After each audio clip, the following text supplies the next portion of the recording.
Salam, selamat pagi Jemaat Every Nation Morning Star Indonesia dimanapun saudara berada pada hari ini.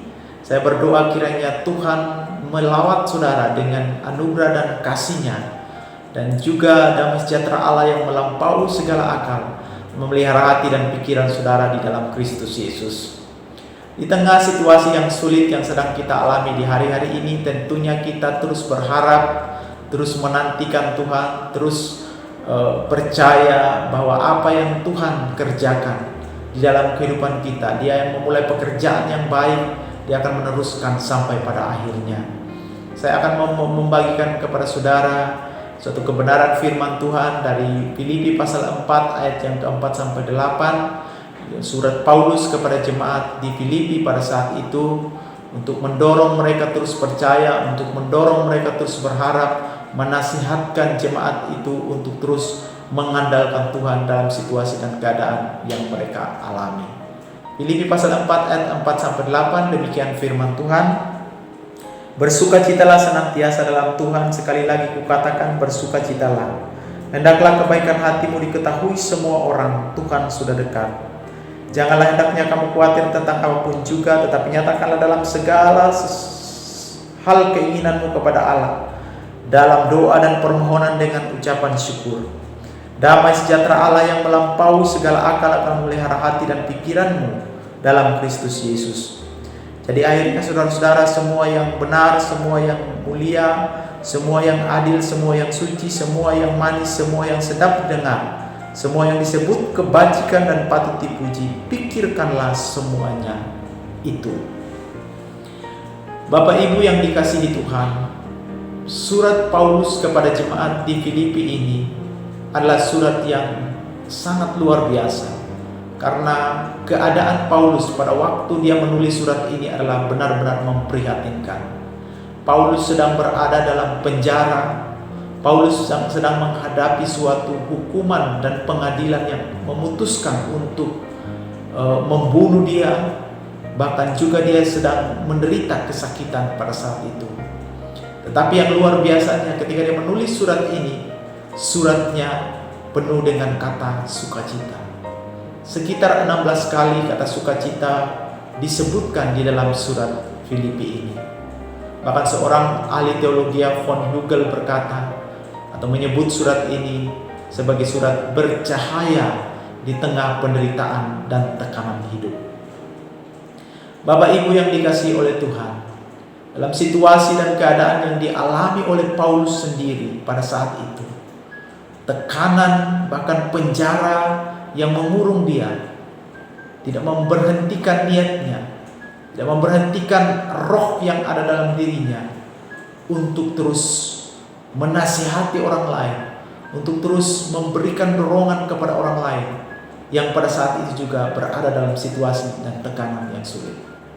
Kita tahu jemaat Filipi adalah jemaat yang sangat mengalami banyak tekanan pada saat itu, mengalami banyak penderitaan yang mereka alami dalam kehidupan mereka. Paulus berkata, bersukacitalah kamu di dalam Tuhan. Nah, apa yang melatar belakangi sehingga Paulus terus berkata, bersukacitalah senantiasa di dalam Tuhan. Sekali lagi kukatakan bersukacitalah. Karena di dalam, kalau kita membaca di terjemahan yang lain, arti daripada rejoice atau bersukacita adalah bersukacita karena mengalami anugerah Tuhan. Anugerah Tuhanlah yang membuat Paulus terus bersukacita meskipun di dalam situasi yang sulit. Bukan berarti hal yang mutlak kita lakukan sukacita ini, karena firman Tuhan di bagian lain pun berkata, ada waktu kita tertawa, ada waktu kita sedih, ada waktu kita senang, ada waktu kita berduka. Tetapi apa yang dia mau disampaikan oleh Paulus kepada jemaat di Filipi ini adalah, artinya kamu sudah mengalami berkat Tuhan yang besar, anugerah Tuhan yang besar, anugerah keselamatan, anugerah pemulihan, anugerah perlindungan, anugerah pengangkatan sebagai anak, anugerah pengudusan yang dari Tuhan. Karena itu tidak ada alasan untuk tidak bersukacita meskipun saat ini saudara berada dalam situasi yang sulit. Itu adalah nasihat Paulus kepada jemaat di Filipi pada saat itu. Dan pada hari ini juga Paulus menasihati kita melalui surat ini bahwa kita juga sudah mengalami anugerah Tuhan, mengalami kebaikan Tuhan, mengalami anugerah keselamatan, mengalami perlindungan dan pemulihan, penyertaan Tuhan, berkat-berkat Allah yang sebelumnya sudah Dia berikan kepada saya dan saudara. Itulah sebabnya tidak ada alasan bagi kita untuk tidak bersuka cita. Artinya Paulus menasihatkan jemaat Filipi untuk terus bersuka cita meskipun di dalam situasi yang sulit. Dalam kehidupan kita pun, meskipun dalam tekanan, meskipun dalam penderitaan yang kita alami, kita harus tetap bersuka cita. Nah, bagaimana caranya mengekspresikan sukacita yang dikatakan oleh Paulus dalam surat Filipi ini? Paulus mendorong di ayat yang kelima, hendaklah kebaikan hatimu diketahui semua orang. Jadi Paulus mendorong bagaimana mengekspresikan sukacita yang mereka alami dari Tuhan, yaitu dengan cara menunjukkan kebaikan hati mereka kepada orang lain. Jadi Paulus mendorong jemaat Filipi untuk terus memberi, untuk terus menunjukkan kebaikan hati mereka kepada orang lain. Meskipun dalam situasi dan keadaan orang akan melihat sukacita yang besar yang engkau terima dari Tuhan dengan cara menunjukkan kebaikan hati kepada orang lain. Dalam situasi yang sulit yang kita alami pun kita dituntut untuk juga melakukan hal yang sama. Kita memberikan, membantu teman kita, membantu saudara kita dalam bentuk sumbangan, membantu kebutuhan logistik mereka, dan apapun yang kita sedang lakukan di tengah situasi ini. Artinya kita sebagai orang yang percaya di dalam Kristus, yang sudah mengalami sukacita yang besar itu, harus menunjukkan kebaikan hati kita kepada sesama kita, kepada orang lain, seperti yang dilakukan oleh orang atau jemaat Filipi pada saat itu. Yang kedua, bagaimana jemaat ini mengekspresikan sukacita mereka meskipun di situasi yang sulit. Ayat yang ke-6 berkata, janganlah hendaknya kamu khawatir tentang apapun juga, tapi nyatakanlah dalam segala hal keinginanmu kepada Allah dalam doa dan ucapan syukur. Doa menunjukkan bahwa sumber sukacita dari para orang Filipi adalah bukanlah uang, bukanlah keadaan, bukanlah situasi menjadi baik-baik, tetapi sumber sukacita mereka adalah Tuhan. Itulah sebabnya, karena sumber sukacita mereka adalah Tuhan, Paulus mendorong mereka untuk terus berdoa. Bahkan sumber sukacita mereka bukan hanya pada saat mereka berada dalam situasi yang baik-baik sehingga mereka bersuka, tapi Paulus mendorong jemaat Filipi untuk selalu mengucap syukur apapun keadaan dan situasi yang mereka alami. Bahkan dia juga menulis dalam Tesalonika, mendorong jemaat Tesalonika yang mengalami masa sulit pada itu, mengucap syukurlah dalam segala sesuatu, sebab itulah yang dikehendaki Allah dalam Kristus Yesus. Hal yang sama, bagaimana jemaat Filipi mengekspresikan sukacita mereka di hadapan Tuhan adalah dengan terus berdoa, terus mengucap syukur. Dan hari ini pun Tuhan dengan firman-Nya, dengan nasihat-Nya melalui surat Filipi ini mendorong kita untuk terus berdoa, untuk terus percaya, terus mengucap syukur dalam situasi dan keadaan yang kita sedang alami. Hal yang ketiga, bagaimana mengekspresikan sukacita yang kita alami yang dari Tuhan di dalam situasi yang sulit ini. Ayat yang ke-8 berkata, pikirkanlah semuanya itu.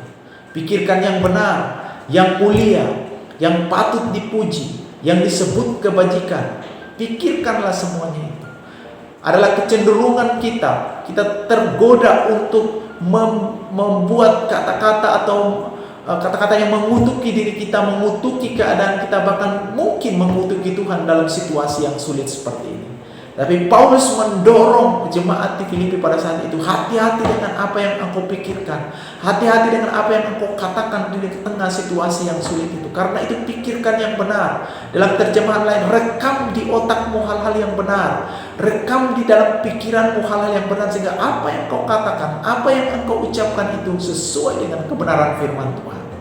Di dalam situasi yang kita alami pada hari-hari ini pun, begitu lamanya kita berada di rumah, begitu lamanya kita mengalami penderitaan, mungkin kekurangan dan lain sebagainya, tidak punya pekerjaan, kita mungkin akan cenderung untuk berkata-kata, berpikir yang tidak sesuai dengan firman Tuhan, yang tidak benar, yang mengutuki keadaan kita. Tapi pada hari ini firman Tuhan mendorong kita untuk mengekspresikan sukacita kita melalui kita harus memikirkan yang benar, yang mulia, yang sedap didengar, yang disebut kebajikan, yang patut dipuji, yaitu pikiran yang sesuai dengan firman Tuhan. Seorang ahli matematika pada tahun 1654, Blaise Pascal mengekspresikan sukacitanya. Pada waktu itu 31 tahun dia meninggalkan Tuhan, dia tidak mau mengenal Tuhan. Dan pada sekitar tanggal 23 November 1600-an, setelah 8 tahun dia meninggal, ditemukan di jubahnya, dia menjahit sepotong kain yang di atasnya bertuliskan, "Sukacitaku, sukacitaku, Yesusku, Yesusku, tangisan sukacitaku, aku tidak mau dipisahkan dari dia." Artinya dia menuliskan kata sukacita berulang-ulang. Dia mengekspresikan betapa meskipun dalam situasi yang sulit dia mengalami sukacita yang besar yang daripada Tuhan. Dia menunjukkan kepada dunia bahwa hanya di dalam Tuhan, meskipun kita mengalami penderitaan, meskipun kita mengalami ujian, sukacita itu hanya datangnya daripada Tuhan. Hanya kita temukan di dalam Dia. Seorang teolog juga menulis suatu pernyataan yang sangat luar biasa. Dia berkata, bagi orang yang tidak percaya, duka cita merupakan hal yang paling mendalam dalam kehidupan mereka. Tetapi sukacita itu hanya di permukaan.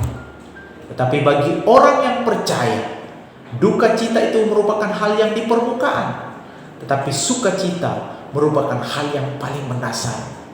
Meskipun dalam situasi dan keadaan yang sulit. Jadi pada hari ini saudara, dengan firman Tuhan ini saya mendorong kita untuk terus bersukacita, terus menantikan janji Tuhan. Karena firman Tuhan juga di dalam Yakobus pasal 1, di situ kalau saudara baca, dia berkata, anggaplah sebagai suatu kebahagiaan, anggaplah sebagai suatu sukacita jika kamu jatuh ke dalam berbagai pencobaan. Habakuk pasal 3 berkata, sekalipun pohon zaitun tidak berbunga, pohon anggur tidak berbuah, hasil pohon ara mengecewakan, sekalipun ladang-ladang tidak menghasilkan bahan makanan, kambing domba terhalau dari kurungan, namun aku akan beria-ria, namun aku akan bersukacita di dalam Tuhan yang menyelamatkan aku. Itulah yang dikatakan oleh Habakuk ketika dia mengalami masa-masa yang sulit. Dan juga Nabi Nehemia berkata, sukacita karena Tuhan itulah perlindunganku. Hanya di dalam Tuhanlah kita menemukan perlindungan, kita menemukan keselamatan kita. Dan di dalam sukacita inilah kita menemukan perlindungan kita. Kita menemukan janji-janji Tuhan. Kita menemukan betapa kita terus berapi-api, terus berharap kepada Dia, terus mengobarkan roh di dalam diri kita dengan bersukacita. Itulah yang membedakan kita dengan orang-orang yang tidak percaya kepada Kristus. Pada hari ini sekali lagi saya mau mendorong kita dari firman Tuhan ini yang berkata, bersukacitalah senantiasa dalam Tuhan. Sekali lagi kukatakan, bersukacitalah. Rejoice in the Lord always. Again I say, rejoice. Biarlah firman Tuhan ini terus mendorong kita untuk terus bersukacita, karena pengharapan saya dan saudara tidak pernah mengecewakan. Karena kematian Kristus sudah membuktikan bahwa Dia betapa Dia mengasihi saudara, Dia mengasihi kita dalam keadaan dan situasi apapun. Dia tidak pernah meninggalkan saya dan saudara seperti yatim piatu. Dia datang melawat saudara, Dia akan mendengar saudara, mengampuni dosa kita dan memulihkan keadaan kita. Itulah Kristus yang mengasihi kita. Kiranya Tuhan memberkati saudara sekalian. Amin. Mari kita berdoa. Tuhan, aku berdoa buat seluruh jemaat dimanapun mereka berada. Mungkin hari ini mereka berada dalam duka cita, yang mengalami kekurangan, yang mengalami keputusasaan. Aku berdoa dalam nama Yesus, biarlah sukacita yang dari Tuhan membawa kekuatan, membawa penghiburan, membawa suatu ketahanan roh yang terus berharap kepada Engkau. Lawat mereka pada hari ini dalam bisnis mereka, dalam pekerjaan mereka, dalam kekurangan apapun yang mereka butuhkan. Engkau Allah yang sanggup memenuhi segala kebutuhan jemaat dimanapun mereka berada dengan berkat yang daripada Engkau sendiri. Tuhan, aku berdoa di tengah situasi yang sulit ini, seperti nasihat Paulus, bersukacitalah di dalam Tuhan. Sekali lagi katakan bersukacitalah. Terima kasih Tuhan buat firman pada hari ini. Biarlah kami terus bersukacita karena pengharapan kami di dalam Engkau tidak pernah mengecewakan. Terpuji nama-Mu Tuhan. Di dalam nama Yesus kami berdoa. Amin. Kiranya Tuhan memberkati kita semua. Shalom.